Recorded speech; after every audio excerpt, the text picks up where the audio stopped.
Occupying Till He Comes at Southwest Prophecy Ministries.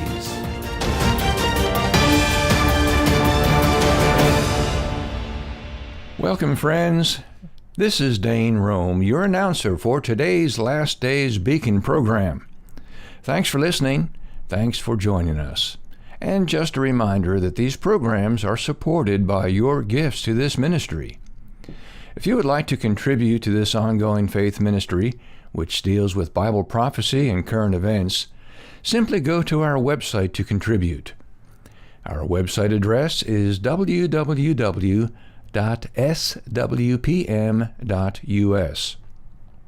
You'll find a donate link on the homepage. The website address again is www.swpm.us.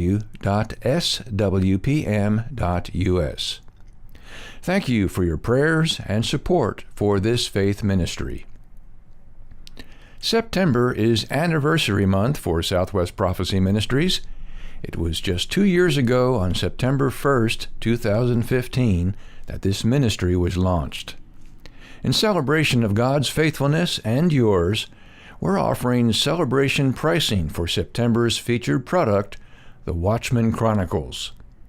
I'll give you more details at the end of today's program, but now let's join Dr. Dave Schnitker as he talks with L.A. Marzulli about his brand new DVD entitled The Watchman Chronicles. Well, it is a great joy and privilege to have L.A. Marzulli on the program today and the next 2 weeks to discuss his latest DVD entitled The Watchman Chronicles. Now, I have viewed this film, of course. It's an amazing film that just has a tremendous amount of information that you're not going to hear otherwise. I have had the privilege of interviewing L.A. in recent years, both at Southwest Prophecy Ministries and at a previous ministry as well. And though I don't get to see L.A. very often, I consider him to be a true friend and a friend of this ministry. Well, L.A., welcome to our show today from California. Well, great to be here as always. Thanks for having me on. Appreciate it. And how's the weather out there? Right now it's beautiful. We had rain yesterday, which we usually don't get in May. A little sprinkling, but today it's beautiful. It's about 65 degrees, very sunny, slight breeze, perfect day. Well, that's great. That is great. Well, for those few who perhaps are not knowledgeable about yourself and your ministry, as we start off today, tell us about yourself, your family, the ministry, and give us your web address also. It's thewatchmanchronicles.com, thewatchmanchronicles.com, and you can procure the latest film in their own words on UFOs, which we're going to be talking about in a little while. The main site is lamarzulli.net, lamarzulli.net, but if you're interested in the film, www.thewatchmanchronicles.com. Now tell us, L.A., the subject of UFOs is a verboten subject in many Christian circles. I cannot tell you the first or last time I ever heard a pastor preach on the subject of UFOs. So tell me how you became interested in this subject. Well, I've always been drawn to this at a very young age. I mean, I saw my first encounter. I've only had two, and the first one was a classic UFO, a disc, a silver disc, hit the sky, didn't make a sound, and I watched it for maybe 20 seconds with three other boys. So there were four of us all together watching this thing. We were in Boy Scouts at Camp Horseshoe, Rising Sun, Maryland, and I mean, it was amazing. And that was the first one.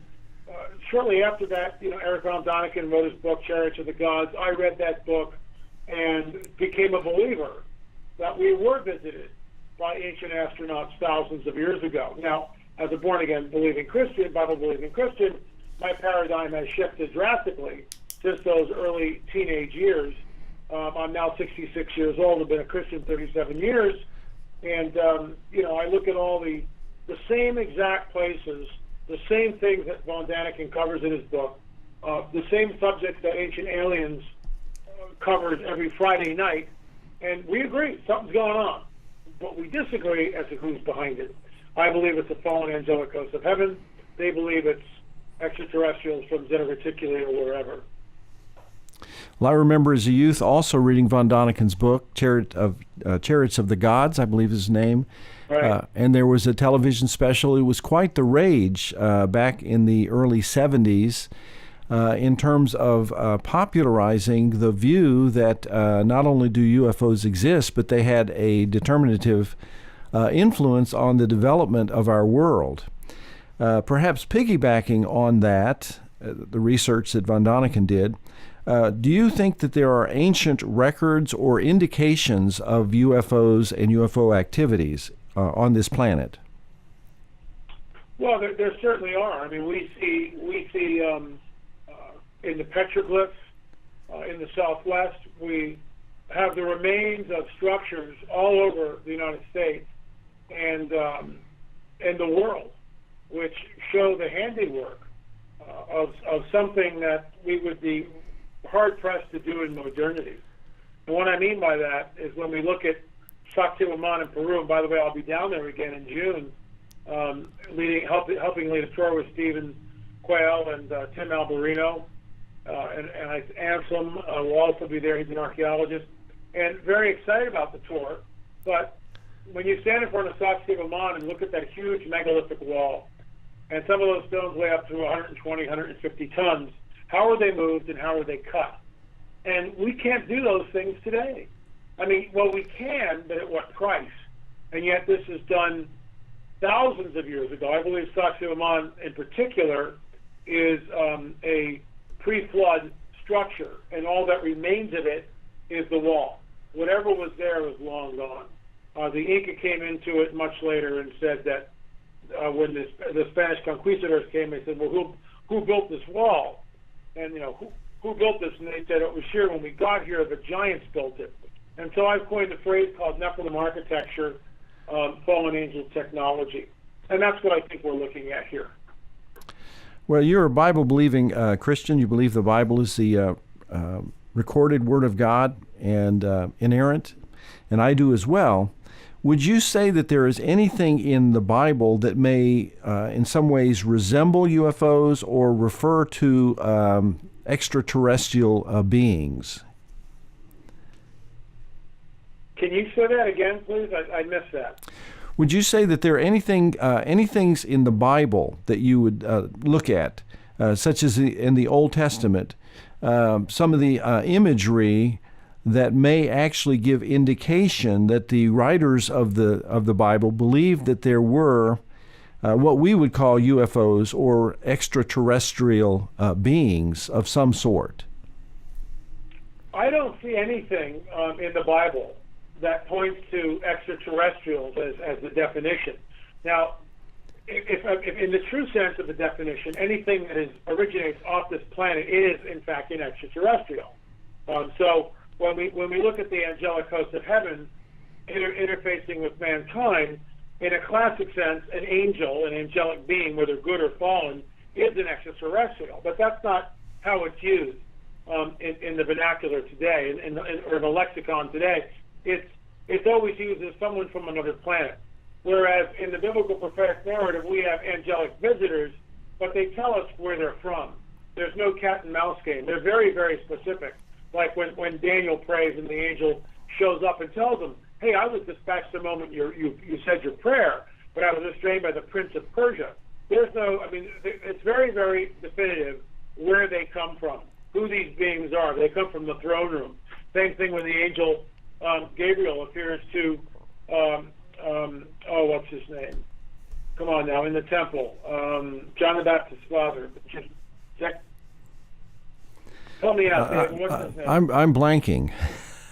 Is it Zedekiah or Zechariah? Is it Zechariah? I think it might be Zechariah. It's John the Baptist's father. Oh, yes. Yes. Right, Zechariah. Yeah, and Elizabeth. Okay, Zechariah. Yes. And the angel tells Zechariah right from the get-go, hey, I come from the throne room. I come from the throne room. I mean, that's just amazing. So here's something to think about, which I've been saying at conferences and other shows that I've been on recently. If we're intellectually honest, we have no idea where we are. We really have no idea what this is or where we are. We are on a blue spinning planet, a little ball, floating someplace in the vastness of space, and we have no idea where this comes from, how it got here, how we got here. Now, of course, we believe in the biblical narrative that Jesus created everything. He spoke everything into existence. I get that, and that's, of course, what I hold on to.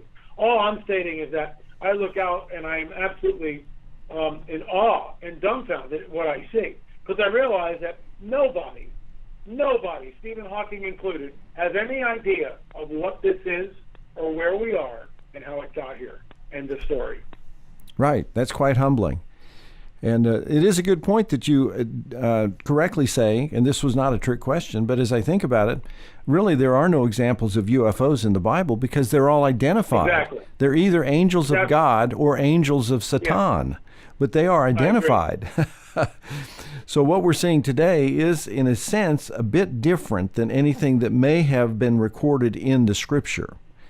Now, in my little research that I have done on UFOs in the past, it appears to me, and correct me if I'm wrong, that the occurrences of what we identify today as UFOs or extraterrestrials didn't really begin to be, how should we say, common enough or noticeable enough until late in the 1800s. And of course, there's been steady, increase in the volume of that. Am I correct in saying that, as far as history is concerned, that the quote modern UFO experience or observation didn't really begin or pick up until perhaps late in the 1800s? Well, there have been sightings all throughout history, but nothing like we have today. Specifically, when Israel became a state, the UFO phenomenon right after World War II and the advent of the birth of Israel, that's when things started flying into our hemisphere, as it were. We have the Roswell crash. We have the sightings by Kenneth Arnold, and shortly after that, Roswell, the myriad sightings, the flyby over the Capitol building in Washington in the early 50s, and then the thousands of UFO sightings since. So much so that Fox News ran a special the other day stating that UFOs are now at an all-time high, and some researchers are alarmed by this. Well, I look at all this and I just say that this is the coming great deception. It is about to happen. Disclosure is going to be at some point. It's not a question of if it's ever going to happen. It's just a question of when.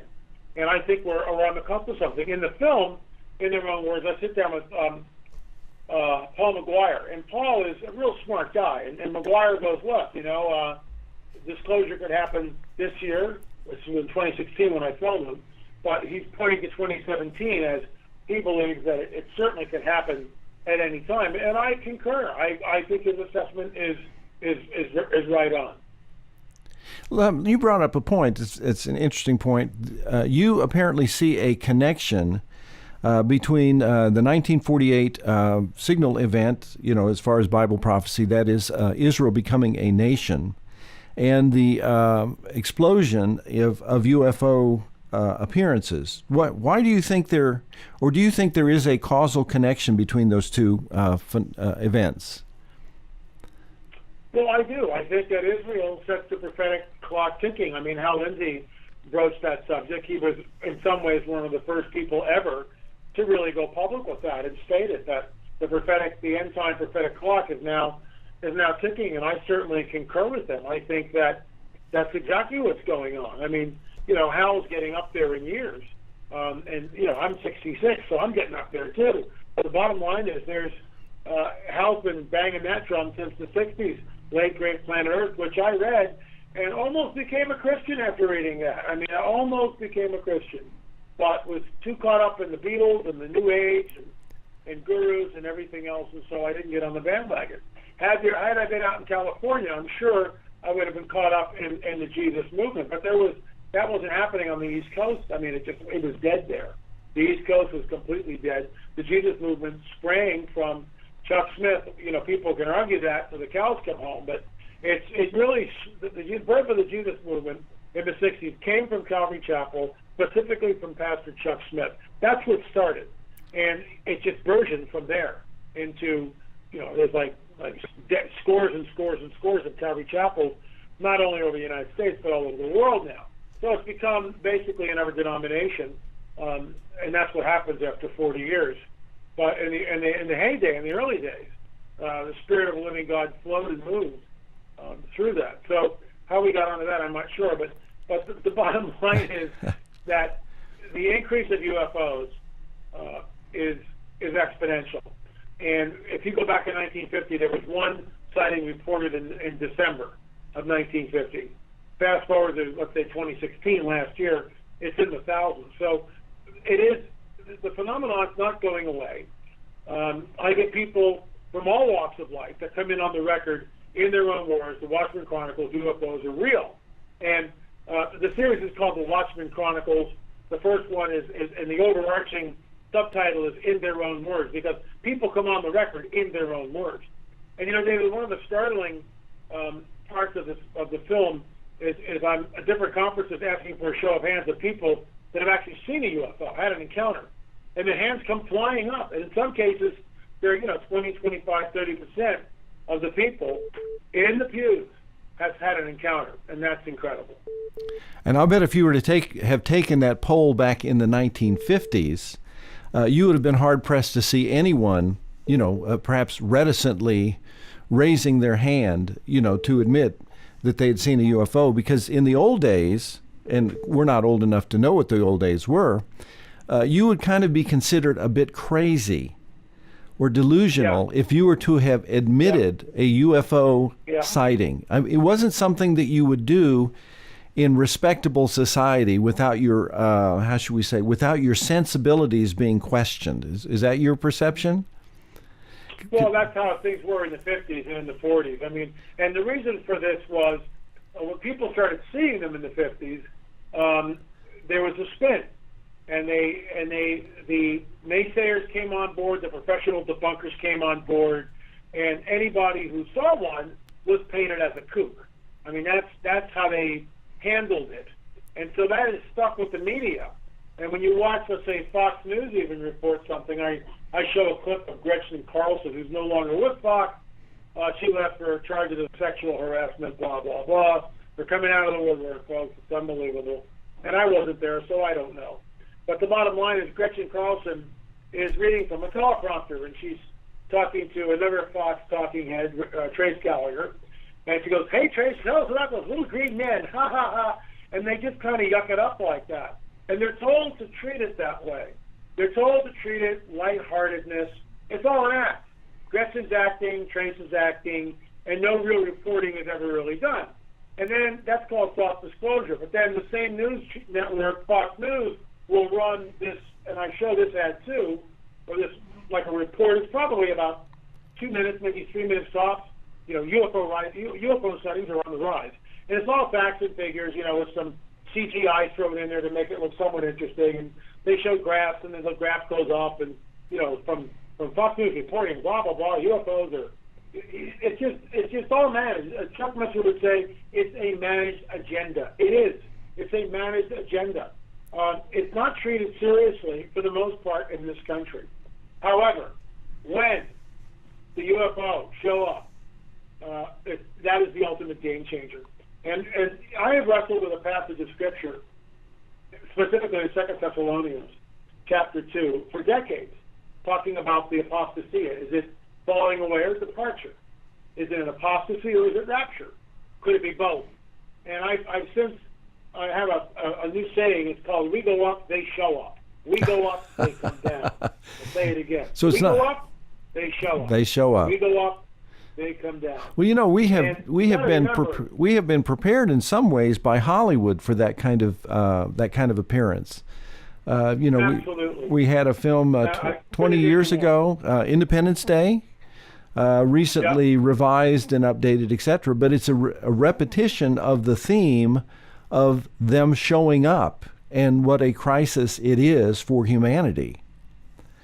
So even though it's relegated to the realm of fiction, Hollywood sometimes prescripts things that may come about in the future. And speaking of the future, we will have to talk about this in the future. We have so many things that we've just begun to delve into regarding your fascinating film, The Watchman Chronicles, in their own words. UFOs Are Real. And it's an amazing film. We're going to continue this fascinating discussion on the Watchman Chronicles next week. And now our announcer, Dane Rome, will share with you how you may obtain a copy of this fascinating DVD. Thank you, Dr. Schnitger. Dear friends, during Southwest Prophecy Ministries' second anniversary, during the month of September, we're featuring an excellent DVD entitled The Watchman Chronicles. Prepare to have your sense of reality shattered as L.A. Marzulli rips the cover off of the alarming secret that's been hiding in churches around the world, including your own. Today, people from all walks of life are coming forward and revealing what they have seen and experienced.